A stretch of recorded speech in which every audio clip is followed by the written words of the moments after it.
สบายดีอีกรอบพี่น้องตอนนี้บ่าวเพลงก็มาฮอดโรงหมอลาวเวียดพี่น้องออกจากโรงหมอรัฐโรงหมอรัฐพี่น้องบ้านนี้เป็นโรงหมอเอกชนไผก็ว่าดีมาบอกนี่เขาว่าหมอเก่งบ่าวเพลงก็เลยพาพ่อมาก่อนอื่นก็ขอขอบคุณขอบใจทางไอพรหลายๆที่มาซอยค่าปิ่นค่าปัวซอยค่าอยู่ค่ายาน้องเนาะไอพรไอฮักบ่าวเพลงอยู่ทาง USA ขอบคุณขอบใจเด้ออยู่ดีมีแฮง พอบ่แพงกับเขาห้องพูดแล้วพี่น้องเขาห้องกวดโรคกวดสุขภาพถือว่าเครื่องไม้เครื่องมือเพิ่นทันสมัยพี่น้องอยู่นี่สาวแพงเบากับตันใหญ่อ้วนพี่น้องมานำกัน4 คนมานำกัน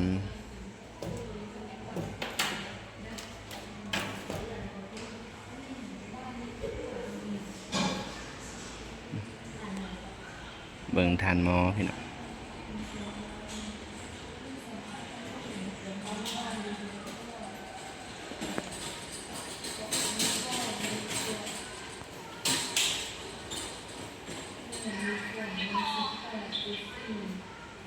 ตอนนี้ถ้าพอบ่แพงออกมาพี่น้องนี่ก็อยู่ระหว่างรอผลกวดพี่น้องกวดนะครับบ่คักมากวดตรงนี้ไปหลายๆบ้องพี่น้องอยู่นี่ก็เสียไปแล้ว1,000 กว่าบาทพี่น้องค่ากวดซื่อๆยังบ่รวมค่ายาค่าตรวจโรค1,000 กว่าบาทเพราะว่าแพงอยู่แล้วพี่น้องเป็นโรงหมอเอกชนเนาะบ่แม่นโรงหมอรัฐตัวนี้มันเป็นเอกชนเด้เนาะบ่แม่นโรงหมอรัฐหลายแล้วพากันมานั่งเพราะว่าแพงเงินนั่งอยู่ทางหลัง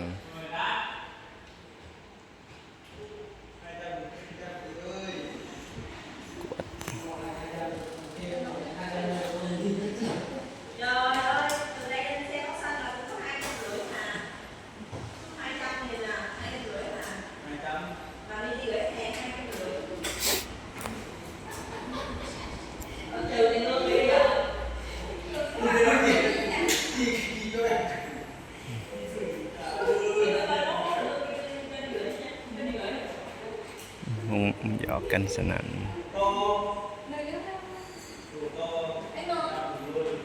เครื่องไม้เครื่องมือเพิ่นทันสมัยหลายพี่น้องอยู่นี่โอ้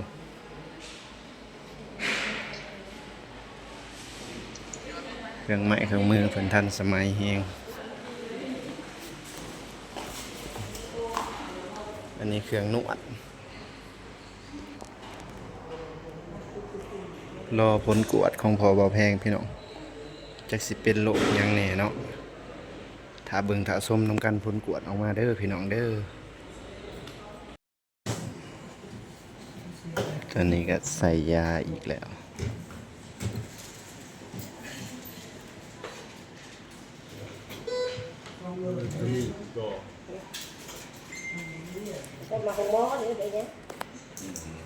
ใส่ยาอีกพี่น้อง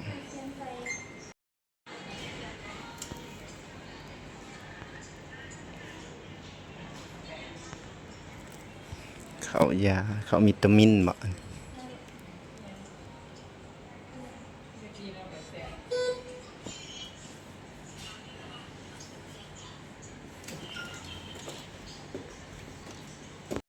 มันแบบเป็นห้องพิเศษบ่มีได้ห้องพิเศษแต่เป็นห้องพิเศษแค่แทน50คนนอนมีแค่ เพราะว่ามื้อ ใส่ยา มาแต่เช้าเฮาบ่ต้องเคี่ยวน้ำมันเคี่ยวไปเคี่ยวมาก็เบิด ใส่ยาผัดไก่อะไร บ่เที่ยวกัน นอน นอนใส่ยาอีกพี่น้องแสนซาวบ่ อันนี้ทานหมอเพิ่นว่า ขอ แซ่บ เราซื้อคำจันทร์ไปหมดแมน57 ปีนะ 59เอ้ย ที่จริงก็ใส่กันนะ บ้านน้ำมง บัดนาโมง บ่ทายนี่บ่ทายบ่ถ่ายบ่บรรยากาศยามแรงๆพี่น้อง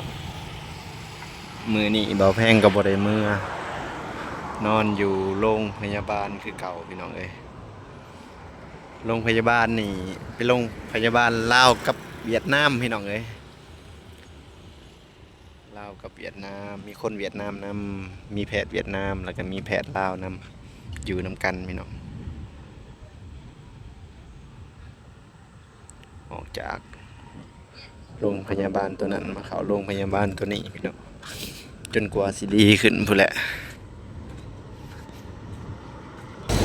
ตัวนี้ก็ติดกับถนนใหญ่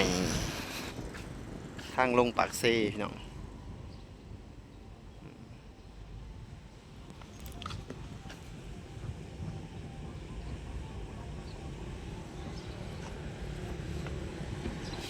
บรรยากาศยามแรงๆโถมาแล้วพี่น้องเจตุเย็นได้ยังมาฝากเอจ๊ะน้องฮานได้ยังมาแน่ ตามสบายดีทุกคน ได้สมตำมาฝาก ตามกันที่ตา ป้าโทขอบใจหลายๆมาเยี่ยมพี่น้องนี่แหละพี่น้องบ่งบ่แพงอยู่กันนี่แหละบ่ได้เมื่อ2 คืนเลย 2 คืนแล้ว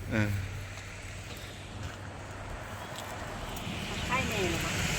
จ้ายังเหนื่อยยังลอยเล่าเว้ายังบ่ฮู้เรื่องเลยลืมลงลืม อย่ามาขบค่อยนะไปเลยอย่ามาขบ อย่ามาคบโทรเพิ่นซื้อของยังเจตู้เย็นมาเยี่ยมกันมาเยี่ยมฮะเป็นยังไงนะ เขาเปียกอยู่หน้ากระตานี่บ่เอ้ยกระต้ม พากันมาขอบใจมาเยี่ยม เด้กระต้มเอ้ยลาง ยังเขียวเขากันเลยคนกับสีนี่ โอ้ยรถกับเมื่อเงินก้อนท่อนเฮ้ย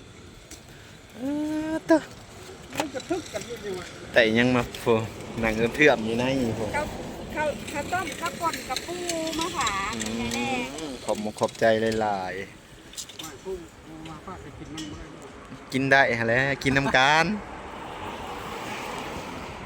มื้ออื่นพู้นแหละคันสิได้มื้อก็ได้ ใส่เกิบกันยังบ่ทึกแล้วเบิ่งแน่นั่น เออ เบิ่งใส่เกิบนั่นเห็นบ่น่ะ ไปเขาในบ่ไอ้หลังเขาอยู่ถ่าเอ้ยลำเขาไปทางในเพิ่นบ่ให้ถ่ายได้เขาไปทางในเพิ่นบ่ให้ถ่าย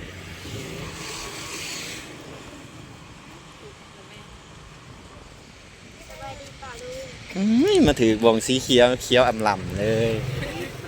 ยากล่ะเราไปกินบุฟ ๆ เฟ่ ค่อย ต์แล้ว ขาวนะ เออ แดงค่อยขาวนะ ขาวมาก เขียวนะค่อยขาว ไปพี่น้องเขาในบาดนี้ ขาว ขอบ มาก มก ว่า ขอบใจเบิดสุขสุคนมาเยี่ยมเพิ่นมาซื้อของพี่น้องเอ้ยแล้วก็มาเยี่ยมพอเบาแพงเลย อยู่ห้องหมอนี่แหละอยู่ข้างในอยู่พี่น้องปะเขาในบาดนี้โอ้ได้ของฝากของตอนโอ้ยดีใจเลยพี่น้องเลยดีใจแล้วได้ของฝากมาแต่ละคนมาของฝากบ่ขาดสาย บ่าวกัปตันมาซะแพงมากก็ซื้อของมาฝากคือของมาให้กินนี่น้องเอจ๊ะมาเจตู้เย็นมากก็ซื้อของมาฝากขอบมุกขอบใจเบิดสุคนบรรยากาศยามแรงๆมืดแล้วพี่น้องนอนนี่อีก1 คืนโอ้ขากไพ่แสงสีแล้วฮะเนาะ และแพงได้ไปเยอะ ไปออกแต่ฝุ่นแล้วมาพี่ ตอนมานี่อยู่ไสอยู่พุ่นบ่ แม่น เฮาไปหา แล้ว อั เรา นเด็กเย็ด ย้ายมาแต่เมื่อเฮิงอันนี้ ง่ายมาวังนะเอื้อนแอนโทรไปแล้วว่าสิโทรบอกไอ้หลังก็เราว่าสิง่ายแล้วพากันมานี้2 บ่องมาได้พี่น้องนอนนั่นคืน1มานอนนี่อีกคืน1นะสิได้เมื่อพี่น้องถ้าอาการดีขึ้น สบายจังมื้อใดสิได้ไป มื้ออื่นเพิ่นว่ามื้ออื่นประมาณตอนบ่ายๆตอนบ่ายๆแหละบ่เที่ยงก็บ่ายนี่แหละน่าสิได้กลับ